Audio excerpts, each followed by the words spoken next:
Ladies and gentlemen, UFC, Kansas City, Prates versus Machado Gary just wrapped up. I'm going to recap my bets, and I'm going to recap the entire card. Like, comment, subscribe, share this to somebody. I know they enjoyed just like you did. I didn't go live. I apologize for not going live for this fight, but caught up with an old friend who's behind the camera. Took the day off, enjoyed some fights, and I enjoyed myself. There were a few duds on this fight night that we'll get into it, but let's go through the bets. We profited on the night. 5-4. It's because I loaded up on Prates. I think 3 of the bets were on Prates out of the 4 losses. But we still ended a profit 1.44 units. Beautiful, beautiful night as far as bet-wise go. Speaking of that, casual parlay, 9 of his last 13. Let's build that streak again. 1 red in the last 5. That's what we like to see. You dig what I'm saying? That is what we love. We love to see. This week's casual parlay was Jacqueline Amorm, Zhang Mingyang, and Damon Blackshear, and I believe all 3 absolutely dominate their fights. Obviously, Jacqueline Amorm finished second round. Easy money. Zhang Mingyang, first round finish. Easy money. Damon Blackshear, no finish. Beautiful kickboxing throughout the fight. Showed some cardio. Slowed down a bit like we seen, but he kept the volume high just enough. Enough sting behind him. Used his range. He was just bigger in this fight, longer in this fight. Had all the physical advantages, and he used it. He profited just about a unit. Shooting parlay comes in clutch as well. Evan Elder looked beautiful. Looks beautiful. Like I said, I'm not going to recap all the fights during the bets. We'll do that later on. Shooting, flying with colors. Ikram, first round finish, I do believe. Left hook, little delayed reaction, sitting down. Evan Elder looked beautiful in there. Looked like a big TJ Dillashaw to me. I said that earlier. His little style, floating on his feet, fast, pop, combinations, finishing with a kick. Beautiful work from Evan Elder. Tricky parlay wasn't so tricky at all. Both finished their opponents. Jocelyn Edwards finishes her opponent in the first round. Chelsea Chandler, you're getting cut. Congratulations. To the GFL, not even to the PFL, not even, I don't know where you're going. Go to the regionals, you know what I'm saying? Go to the regionals, go to Kentucky State Fair, win some fights. Maybe you'll be back, kid. Randy Rude, Boy Brown. I mean, damn. He was willing to just throw down, slug it out in the pocket. It wasn't the greatest game plan, but he trusted himself. He trusted his instinct, trusted his power. Landed a check hook, face planted. Justin Gaethje versus Max Holloway style. Nicholas Dalby. Nicholas Dalby, a dog. Getting that nose broke, popping it back in. I see your player. Underdog in straights. Only 1 of the 3 straights hit. Malcolm Wellmaker with a finish over Cameron Simon. Sent them flying. Across the octagon. I did not expect that. You know, I literally came into this thing. I said, I think Malcolm wins. He has the power advantage. But Cameron Simon, he has the volume. He has the forward pressure. He is a gamer. He's pretty tough. And I mean, 1 shot, left hook sends him flying across the cage. Looney Tune sound effects when that man hit the canvas. It was bad. Roberto Romero, that's a bad read. Timmy Kwamba looked like the better striker, the better wrestler. Fast, pop shot him. Spinning back hits. Picked up on his tendency. Flying knees. Sat him down. Some people say quick stoppage. I wasn't upset with the stoppage at all. Roberto Romero gets absolutely dominated by Timmy Kwamba. That was a horrible read. And then Carlos Prates loses. We'll talk more about Carlos Prates in a little bit. And our props, like I said, 3 of the lost bets were Prates. We put a very, very small amount. Not even very, very small amount. We put a very, very small amount on the under 2.5. Didn't hit, obviously. Went to a decision. We put a little something on Carlos to win by KO. Didn't hit. But oh, wait, no, this lost. I'm not restarting the video. But we went 4 and 5. I'm not restarting the video. We'll just edit. The power of editing, it's fixed. We're not restarting the video. Yeah, I'm going to edit that out. Don't even worry about it. But right here, this loss. All the props, L's. But you know why I'm a happy camper? We lit. Like I said, this is not a recommendation to gamble. No. It's for content purposes. A little bit of bragging rights. Just to see if I know what I'm talking about just a little bit. A decent card, like I said. There were some duds. There were a few duds, but I enjoyed my time overall. The prelims, I think, beat the main card as far as entertainment. Main event, it just wrapped up, and I'm trying to understand how to feel. I think Ian Gary realized his weaknesses in the Shavkat Rakhmonov fight. He came out and said he was a little bit too relaxed, too patient in the Shavkat fight, and he got behind on rounds. He didn't do that. In the first 2-3 rounds, first 1 to 3 rounds, he came out and he was blitzing Carlos Prates. He was staying on his bike, avoiding that power, mixing in a few takedowns. Didn't even get him until round 3. I believe he shot 19 takedowns. He secured 4. Yikes. But the takedowns he did get were very, very huge, and contributed to him winning. Before I get down to round by round, I gave Ian Gary 1 through 3. I gave Prates 4 and 5. Judges agreed. There was 149-46 out there. I just don't agree. Even though College Prates didn't land as many strikes, he got taken down twice. Quick takedowns, really back up really fast. And Ian McGarry, that's funny. Ian Machado Gary looked like he was in survival mode at the end of that 4th round. And then the 5th round, leaves a bad taste in your mouth if you're an Ian Gary fan. I'm an Ian Gary fan. Leaves a bad taste in your mouth because it's like, man, if there was a minute left on the clock. I know it's if it's 25 minute fight. He won the 25 minutes. Don't move the goalpost. I'm not trying to move the goalpost, but I'm just saying it just leaves a bad taste in your mouth because you want to put statements. You want to win. You want to make a statement in your victories. You're saying that you're next for the title. You're saying you're the backup. You're calling your shots. You want to make statements, and you just didn't put the finishing touches on it. Rounds 1 through 3 were beautiful, though. Carlos Prates, I felt too patient. The same way Ian Gary was against Shavkat. I mean, he was shelling up, throwing one at a time, landing one at a time, and he would just let Ian Gary throw his full 3 to 4 punch combination, shell up, back up, and then once Ian Gary's finished, he'll just come back forward. He will never counter. He will never intercept. That's a problem. Same thing for round 2. Round 3, it got a bit interesting. Carlos Prates tries to pick up the pace just a bit, but then that's when Ian Gary secures his first takedown. Then that first takedown turns into the second takedown. And I bet the under 1.5 on Ian Gary's takedowns, just for a fun bet, not like officially.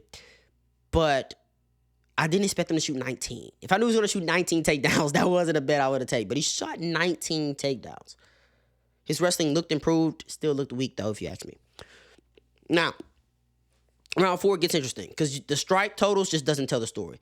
The takedown doesn't tell the story. Carlos Prates was shucking them off every time he tried to shoot. I think he shot 7 takedowns in this round. He secured 2. And how much control time? Barely anything. It doesn't show that. Barely anything. Right? Carlos Prates was getting up, and he landed the more significant strikes. Now, just realizing that he got outstruck by 14 strikes, I want to know what those strikes are. That's a round that I need to rewatch. In the moment, I gave it to Prates. And looking at the numbers, I still give it to Prates just based off of what I've seen. But it's something I should rewatch. Round 5, clearly Prates. Overall, where do we go from here? Ian Machado Gary, I would like to see him fight Sean Brady. I like to see him fight Sean Brady. If Shavkat gets in the title shot, depends though, because you got Makachev, he may come up, so it's a lot. But I think Ian Gary's he needs one more fight. I think everybody can agree with that. He needs at least one more fight. Whether that's the winner of Buckley and Usman, whether that's Sean Brady, he needs one more fight. I really do think he needs one more fight. Moving on to the co-main event, I don't really want to talk about it. Kind of sad, kind of sucked. We kind of knew what it was. UFC did him wrong. Zhang Mingyang landed 76 strikes in one round in like 4 minutes. We're not going to talk about this, man. Zhang Mingyang got him out of there, bro. David Onama, Giga Chikadze, not as entertaining as a fight that I thought it would have been, but I think the right person got his hand won. 29-28. I had 29-28 on Nama, winning 2 and 3 with the wrestling. Didn't do much with the takedown, but the striking was so close while it was on the feet that the wrestling was the difference maker, if you ask me. Round 1, Giga looked good. His boxing looked much better than I thought it would be, but he started to fade, he started to slow, while David just stayed even kill. I'm not seeing the improvements that I want to see from David. This is a good win over Giga Chikadze, a good opponent, but this is not kind of improvements. I'm not seeing improvement that I want. Like, he's not on that Lerone Murphy level yet. You know, him versus Dannnggg is a banger fight. I think Dannnggg can get him. You know what I'm saying? That's a good fight to make. David Onama versus Dannnggg. Get Dannnggg back in the rankings. Moving on, we got Michelle Pieta and Abus Magomedov. After, like, the first round, I stopped paying attention. Who gives a fuck? 30-27. I don't even know if it was a 30-27, but 30-27. Michelle Pieta, Fluffy Hernandez took your soul. He took your soul. And now you're trying to be patient and you're trying to be on the back foot and be technical. That's not what got you here. That almost makes you worse. It's like Charles Oliveira fighting Arman Sarukian. You know, being hesitant and being on the back foot and trying to be technical. That's not what got you here. That's not the best game plan to beat Arman Sarukian. Backing up on the back foot. Dude, you are the best when you're going forward. And you're throwing caution to the wind, and you're throwing and you're looking to make something happen on the back foot, looking to counter and pick. Boost can pick you apart all day. Boost actually hurt Michelle Pieta in the first round, something that we're not used to. We're used to Michelle Pieta being very durable. So it's very interesting. Clear win for Abus Magomedov. They both still showed they have cardio issues. They were both gasping for air. mid-second round. But good win for Busa Magomedov. Michelle Pieta, I don't know where you go from here. I don't know if this should be fight of the night. Definitely performance of the night. It's pretty one-sided, even though Nicholas Dalby was game. Landed a few hooks that got Randy's attention. It was a good fight. First round, Randy lands, I want to say a right hook. I want to say a right hook. Shifts Nicholas Dalby's nose all the way to the other side of his face. Stuns him a bit. Randy Brown talks shit. He's like, I see your nose. Damn. Nicholas Dalby survives that round. Gets to the store. Pop that thing back in place. Let's get to the second. Nicholas Dalby bows down on the mouthpiece. I need to make it happen. Let's go. Fighting at range with this guy, it ain't gonna work. Randy Brown hurt me bad. So I'm gonna bite down on my piece. I'm gonna get in the pocket. And Randy Brown was game. And well, damn. Well, damn. Early in the first round, I thought that was a slip. But they're actually counting it as a knockdown for Nicholas Dalby on the website. Very, very interesting. I thought that was a slip. Ikram Aliskerov, Andre Muniz. I mean, Andre Muniz didn't look comfortable. He didn't look as bad as Cedricus Dumas looked against Machado Ziachuk, but Andre Muniz did not look comfortable at all on the back foot. And it was only a matter of time, it felt like, till Ikram found that power shot, sat him down, and that was all she wrote. Not really much to say about this one. Matt Schnell and Jimmy Flick, this is my favorite fight of the night. Because Matt Schnell, my Louisiana, was Shreveport, Louisiana's on. Bite down on that mouthpiece, getting it done. Getting it done for the boot, getting it done for Shreveport. You dig what I'm saying? Jimmy Flick, come on, brother. Come on, brother. This was a good fight. This was a good matchup. Jimmy Flick looked like he was going to be able to dominate with that wrestling. But Jimmy Flick faded hard, and Matt Schnell did not fade at all. A few times I'm like, oh my God, rear naked choke. Oh my God, guillotine. Oh my God, go Dars. Oh my God, go ninja choke. Nice scrambles. I enjoyed it. I want to know what y'all feel. I enjoyed it. It wasn't the highest level of MMA, but that's not what we expected from this fight. Okay? We got Jimmy Flick versus Matt Schnell. Two flyweights who were retired 2 days ago. You dig what I'm saying? So, I'm rocking with it. Shout out to Matt Schnell. Pulling it out. Yeah. Minus 300 favorite. Come on, man. Come on, man. Elvin Elder versus Gage Young. Gage Young is nice. I like Gage Young. I think he has a decent future. He looked pretty fast in there. He looked pretty powerful in there. Volume wasn't where it needed to be. But the real thing is he was tough. Elvin Elder has real power. And I do mean real power. Gage Young wrestling looked well as well as far as defense. Defended everything. Nothing even got close. But Evan Elder has real power. And he was landing real clean shots on Gage Young. And there was no reaction. It wasn't the fact that he took them well. It was just no reaction. Light work, no reaction. And he was loading up explosions. Light work, no reaction. Impressive. But Evan Elder looked nice. Floating like a butterfly. Sting like a bee. Slowed down a little late, but still kept those explosive strikes. Very, very explosive, heavy striking. But fast. I like it. Head movement was on point. Defense was on point. This was a good fight to showcase what Elvin Elder can do in a decision. And I liked it. I guess a game opponent Gage Young. Too bad he didn't get to finish the other guy that we won't talk about. Chris Gutierrez versus John Castaneda. It was a split decision. I wasn't even watching this from the score. It was a split decision. I ain't gonna lie, I didn't really watch it that much. John Castaneda got dropped. I'm like, well, damn, Chris Gutierrez is going forward. I literally said whoever's going forward is gonna win this fight. Chris Gutierrez is going forward in first. I'm like, well, let's just fuck it. I'm gonna get on TikTok. I'm gonna watch Steph Curry now. You know what I'm saying? I'm gonna watch some Dodgers.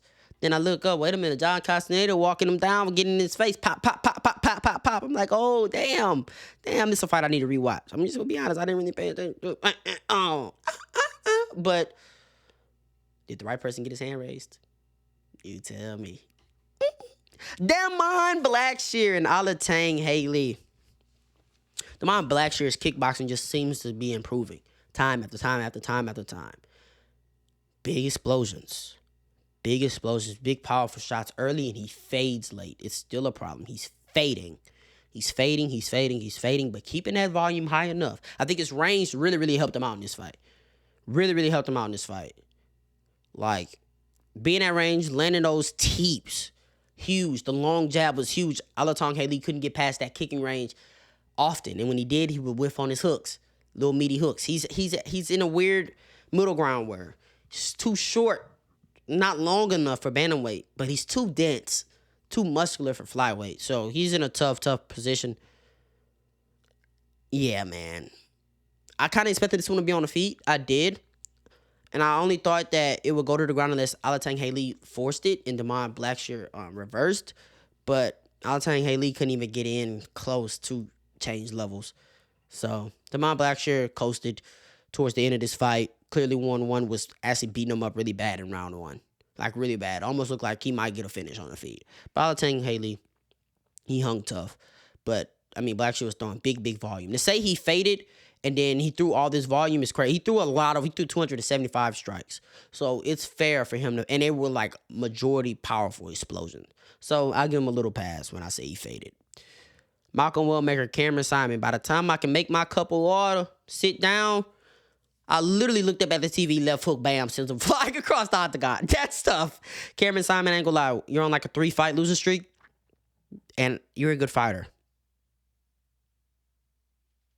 Time to go back to South Africa, kid. Yeah, kid, you're gonna have to go back to the regionals. Maybe make a Cage Warriors debut. Am I casual? Was he already on Cage Warriors? I don't know. And he only got like 10 fights in his career any damn way. You're gonna have to go back to the regionals, kid. Get some wins together and come back, man. You have a bright future, just not right now in the UFC, kid. Not right now in the UFC, kid. They ain't doing you no favors. They gave you Peyton Talbot. I mean, that's tough. That's a tough matchup. That's a tough matchup. Then they give you Malcolm Wellmaker. That's a tough matchup. But at the end of the day, it's the UFC, the highest level fighters you got to win. And you're getting KO'd, man. And that was a nasty one. So, yikes. Malcolm Wellmaker on his UFC debut, by the way. That's a tough way. Jacqueline Moore versus Polyana Viana. This was just a one-way beatdown. I don't know how Polyana Viana has 23 strikes. They must have all been off of her back. Because the opening 10 seconds of each round, Jacqueline Moore, she shot a takedown. She got a takedown. She got on top. She did damage. I mean, there's not really much to break down. I take it down. Position over submission. I know my position is going to come eventually. It did. Okay, give me your back. Let's go palm to palm. Tap out. Let's get up out of here. Polyana Viana. Hey, I'm saying this a lot on this card. Kid, the best we could do for you is, the best we could do for you is a developmental contract. I can't even do that. You've been in the UFC for a while. Yeah, the best I can do for you is just relieve you of your duties. Relieve you of your duties, send you to the, where we go send you? We're gonna send you to the PFL to get beat up by the pretty blind girl that's knocking out everybody. That just knock out Talia Santos, what's her name? What's the whole name? PFL. She a gangster too. I like her. Damn it.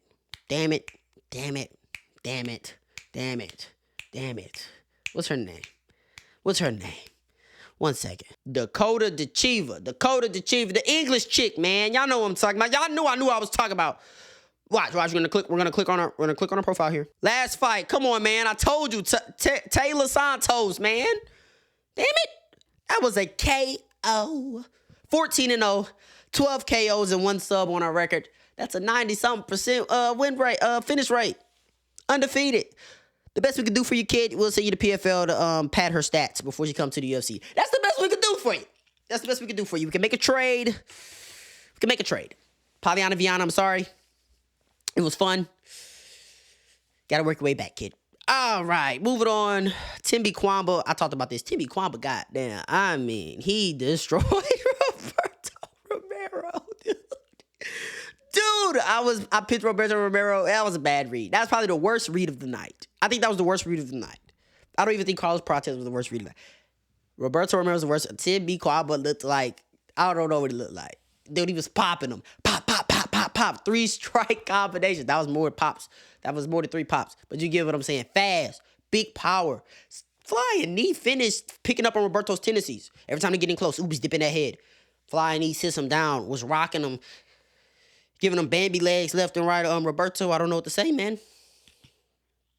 I've been saying this a lot. I know I'm saying this a lot. Roberto, this was your second fight in the UFC, buddy. You have yet to secure a victory.